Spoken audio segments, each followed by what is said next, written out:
¿Qué tal? Bienvenidos a otro video de tutoría de nutrición. Mi nombre es Felipe Ruiz, licenciado y máster en Ciencias en Nutrición.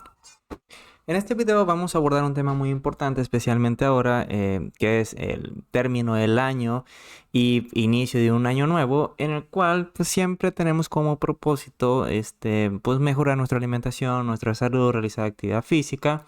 Pero hay que tomar en cuenta que todo esto de la realización de actividad física y el cambio de la composición corporal, pues depende mucho de la alimentación. Es por eso que en este video te voy a enseñar de una forma muy sencilla cómo es que podemos calcular nuestro requerimiento energético y algunas de las estrategias necesarias para aumentar nuestra masa muscular.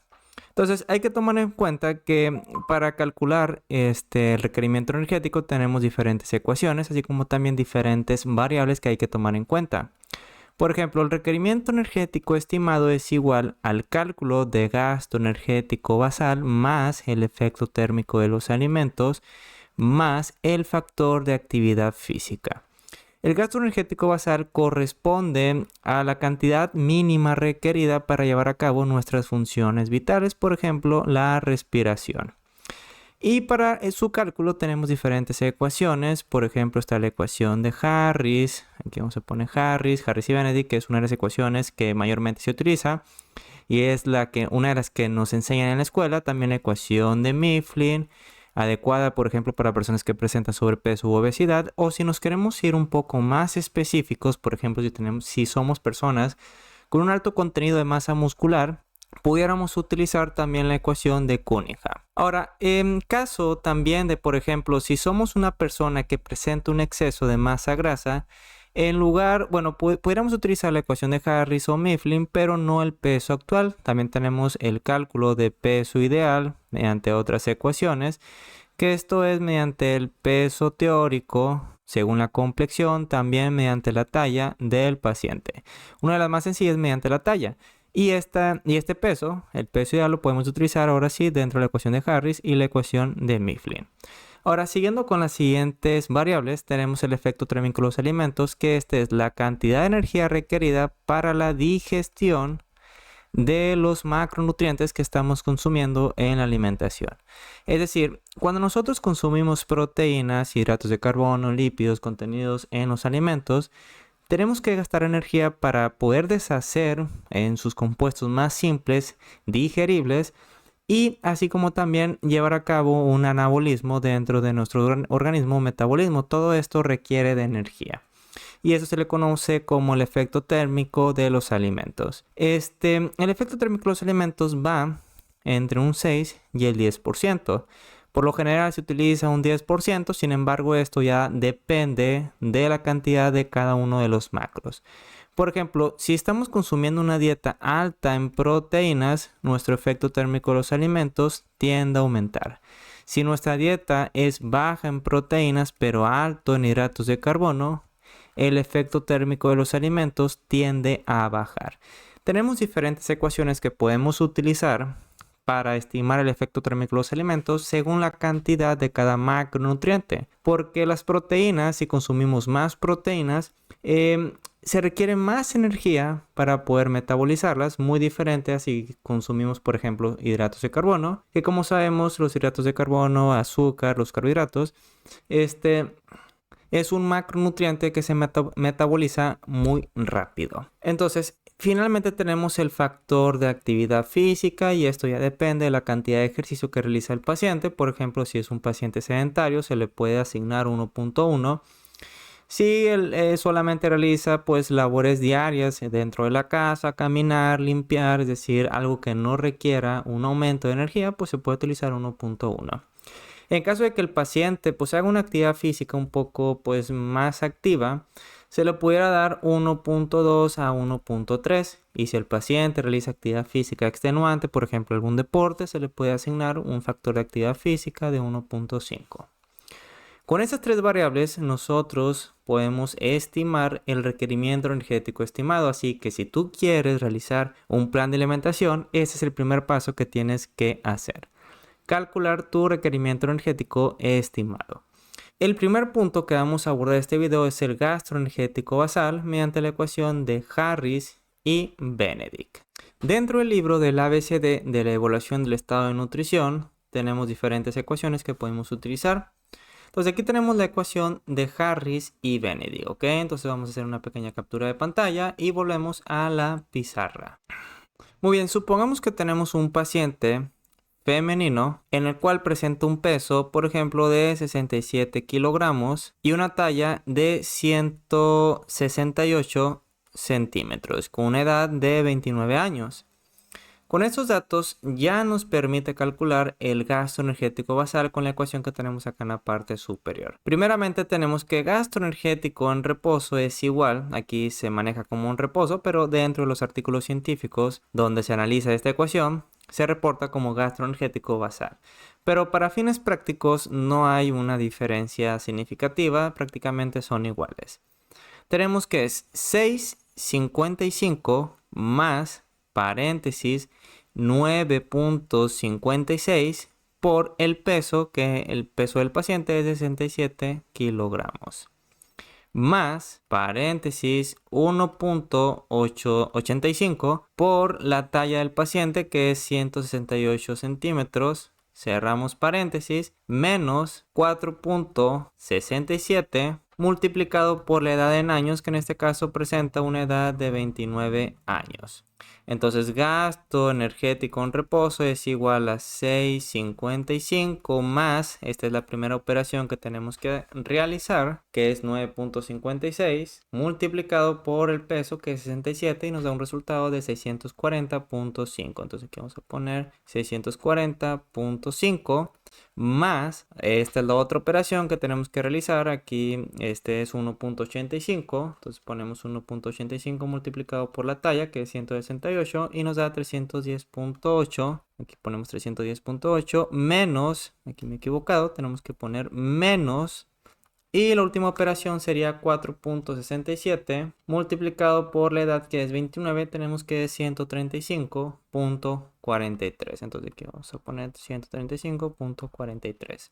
Ahora nos vamos hacia abajo y seguimos con las operaciones. Gasto energético en reposo es igual a 6,55. Primeramente tenemos que realizar la suma. 655 más 640.5 más 310.8, y esto da 1606.3 menos 135.4 y nos da como resultado 1470.9, que redondeado sería 1470. Entonces vamos a poner 1470 kilocalorías, ¿ok?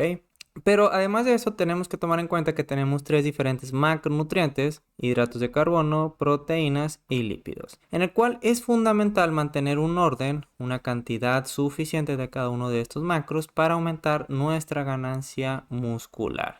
Hay que tomar en cuenta que, por ejemplo, para proteína, una cantidad adecuada sería 1.5 gramos por kilogramo de peso. Por lo tanto, si el paciente presenta un peso de 67 kilogramos, aquí ponemos 67, tenemos que multiplicarlo por 1.5 y esto da como resultado 67 por 1.5, 100.5 gramos, ¿ok? Entonces aquí vamos a poner 10.5 gramos, es la cantidad de proteína necesaria, ¿ok? Entonces aquí vamos a poner porcentaje. Aquí ponemos la pequeña tabla. Aquí vamos a poner la cantidad en gramos, y para proteína necesitaríamos 100 gramos de proteína, ¿ok? Ahora tenemos que calcular la cantidad de calorías, que son 100 gramos. Para eso hay que tomar en cuenta que cada gramo de proteína aporta aproximadamente 4 calorías, por tanto 100 por 4 da como resultado 400 calorías, ¿ok?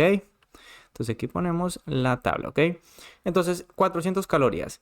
Ahora tenemos que el requerimiento energético del paciente, en este caso de nosotros, sería 1470, pero ya tenemos 400 calorías ocupadas. Por lo tanto, lo que nos queda sería 1470 menos 400 calorías, y esto da como resultado 1470 menos 400, 1070 calorías, ¿ok? Entonces aquí tenemos 1070 calorías todavía restantes, y eso lo tenemos que dividir entre hidratos de carbono y lípidos. Vamos a ver qué porcentaje corresponde 100 gramos. Entonces tenemos, si 1470 aquí vamos a poner 1470, una pequeña regla de 3, corresponde al 100%. ¿Cuánto corresponde? 400 calorías. Entonces multiplicamos 400 por 100 y seguidamente lo dividimos por el requerimiento energético. 400 por 100 dividido entre 1470, este corresponde... Nuevamente lo vamos a hacer. 400 nos da 27%. Entonces en este caso de proteínas estamos asignando un 27%. Ahora, para hidratos de carbono vamos a darle un 50%, suponiendo que es una cantidad baja de hidratos de carbono, porque estamos priorizando las proteínas, así como también 50%, pues es una cantidad bien para una persona que realiza actividad física. Entonces, el 50% de 1470 simplemente es la mitad. Entonces, 1470 entre 2 sería 735 calorías. Esto lo vamos a poner acá en la parte derecha.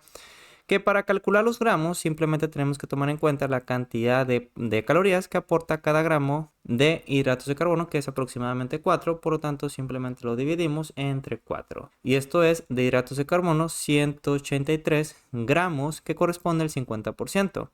Ahora 50 más 27 es igual a 77, por lo tanto para el 100% sería 23%, ¿ok? Que este corresponde para hidratos de carbono, en el cual tenemos que 1470 corresponde al 100%, ¿cuánto corresponde? Al 23%. Realizamos la regla de 3, 23 por 1470 dividido entre 100 y da como resultado 338 calorías para lípidos. Entonces aquí vamos a poner 338 calorías, que para calcular los gramos sería 338.1 entre 9, porque por cada gramo de lípidos aporta aproximadamente 9 calorías, es la que contiene mayor energía, y eso sería 37.5 gramos de lípidos. Por lo tanto, este paciente debería de consumir de hidratos de carbono 183 gramos, de proteínas 100 gramos y de lípidos 37.5 gramos. Pero para aumentar la ganancia muscular hay que tomar en cuenta que estos 100 gramos no lo vamos a consumir en una sola comida. Tenemos que distribuirlo a lo largo del día. Por ejemplo, en el desayuno, en la colación 1, en la comida, en la colación 2 y en la cena. Con eso estamos maximizando la ganancia muscular. En el que, por ejemplo, tenemos 1, 2, 3, 4, 5 tiempos de comida, pero también lo podemos dividir en los tiempos de comida principales: desayuno, comida y la cena. Y tenemos un requerimiento de 100 gramos. Entonces simplemente tenemos que dividir 100 entre 3 y... Por ejemplo, aquí podemos consumir 33.3 gramos de proteína, aquí otra vez 33.3 gramos de proteína y nuevamente 33.3 gramos de proteína. Y esto es esencial que no sobrepase los 33 gramos, porque hay artículos científicos, hay investigaciones que reportan que una cantidad mayor a 20 gramos no se pueden metabolizar y por lo tanto si estamos consumiendo más de 20 gramos pues pudiéramos tener una orina muy cara porque lo estaríamos desechando. Sin embargo, hay investigaciones que sí reportan que pudiéramos consumir 33 gramos de proteína sin problemas, especialmente si estamos realizando actividad física. Si te gustó el contenido de este video, no olvides suscribirte, activar la campanita, así como también déjame en los comentarios cualquier duda que tengas o ideas para la creación de futuros videos.